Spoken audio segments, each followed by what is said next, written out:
और मैं ये मानती हूँ इस मामले में कि हिंदू पक्ष जो ये दावा कर रहा है कि ज्ञानवापी जो मस्जिद है प्राचीन काल में यहाँ पर मंदिर था और किसी शासक ने बलपूर्वक इस मंदिर को तोड़कर यहाँ पर मस्जिद बनाई थी, तो ये बात तो हमारे मुस्लिम समाज को, हमारे उलमाओं को, हमारे धर्म गुरुओं को समझना चाहिए कि किसी भी कब्जा की हुई ज़मीन पर, किसी भी छीनी हुई जगह पर बलपूर्वक अगर वहाँ पर कब्जा किया गया है तो हमारे इस्लाम में वहाँ पर नमाज पढ़ना हराम है। इसीलिए अगर ये बात साबित होती है तो हमारा मुस्लिम समाज, हमारे धर्म गुरु, हमारे उलमा उस ज़मीन को हिंदू पक्ष को वापस कर दें। बस यही बयान देना रूबीना खानम को भारी पड़ गया।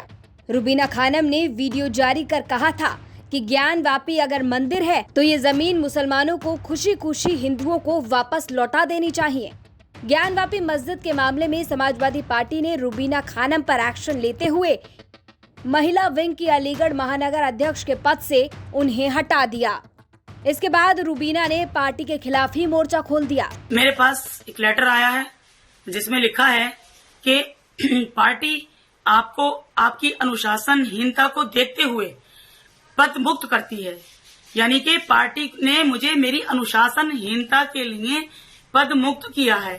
समझने की बात इसमें यह है कि राष्ट्र हित की बात करना, सभी समुदायों की बात करना, पूरे देश की बात करना, सच और इंसाफ की बात करना, मुसलमानों के साथ साथ हिंदुओं की बात करना, उनके धर्म का सम्मान करना, उनकी धार्मिक भावनाओं की, उनकी आस्थाओं का सम्मान करते हुए इस देश की बात करना, अब क्या ये अनुशासनहीनता कब से होने लगा? रूबीना ने कहा कि जिस पार्टी में रहकर वो सच नहीं बोल सकती और देश की बात नहीं कर सकती, ऐसी पार्टी में वो खुद नहीं रहना चाहती। सोशल मीडिया के माध्यम से मुझे पता चला कि मेरे पास एक लेटर आया है जिसमें लिखा है कि पार्टी आपको आपकी अनुशासनहीनता को देखते हुए पद मुक्त करती है।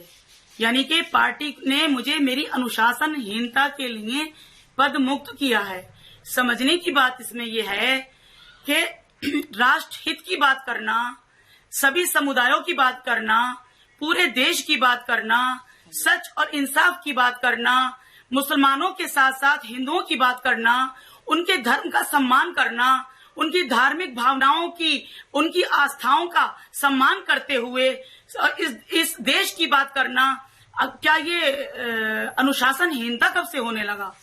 मुझे बड़ी हैरानी है इस बात कर की कि उन्होंने मुझे पदमुक्त सिर्फ इसलिए किया है कि मैंने अनुशासनहीनता की है।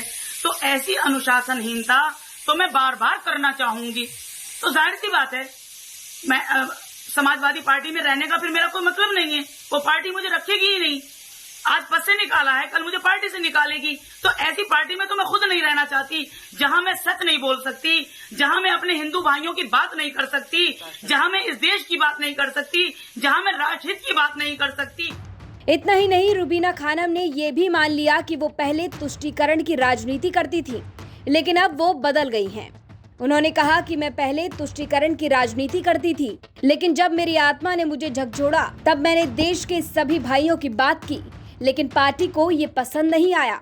उन्होंने ये भी आरोप लगाया कि जिस पार्टी में बहू अपर्णा यादव का सम्मान नहीं किया गया तो उसमें मेरा क्या सम्मान होगा। मैंने जो भी कुछ इस पार्टी में रहते हुए तुष्टीकरण की राजनीति की, सिर्फ एक तरफा एक वर्ग विशेष की राजनीति की, लेकिन जब मुझे आत्मज्ञान हुआ, जब मुझे मेरे जमीर ने, मेरी आत्मा ने मुझे झंझोड़ा और मुझे लगा कि जिस देश में मैं रहती हूँ मुझे उस देश की बात करनी चाहिए, जिस देश का मैंने नमक खाया है, मुझे किसी पार्टी की बात नहीं करनी चाहिए, मुझे अपने पूरे देश के, अपने सभी भाइयों की बात करनी चाहिए। तो इसके लिए मुझे पार्टी से पद मुक्त कर दिया गया। अरे सबसे बड़ी बात तो यह है कि जिस पार्टी के अंदर पार्टी की अपनी बहू का सम्मान न हो सका, अपर्णा यादव का सम्मान न हो सका, वो पार्टी मेरा क्या सम्मान करेगी? तो ऐसी पार्टी को, ऐसी उन्होंने मुझे पद मुक्त किया है, लेकिन मैं ऐसी पार्टी की प्राथमिक सदस्यता से और अपना हर ताल्लुक तोड़ती हूँ, प्राथमिक सदस्यता से इस्तीफा देती हूँ। रूबीना खानम हिजाब विवाद से चर्चा में आई थी। कहा था कि अगर किसी ने हमारे हिजाब पर हाथ डाला तो उसके हाथ काट दिए जाएंगे। रूबीना ने लाउड स्पीकर विवाद के दौरान भी कहा था कि मुसलमानों को छेड़ने की कोशिश की गई तो हम महिलाएं मंदिरों के बाहर बैठकर लाउड स्पीकर पर कुरान का पाठ करेंगी। लेकिन ज्ञानवापी मामले में बयानबाजी करना उन्हें भारी पड़ गया। अलीगढ़ से यूपी तक के लिए अकरम खान की रिपोर्ट।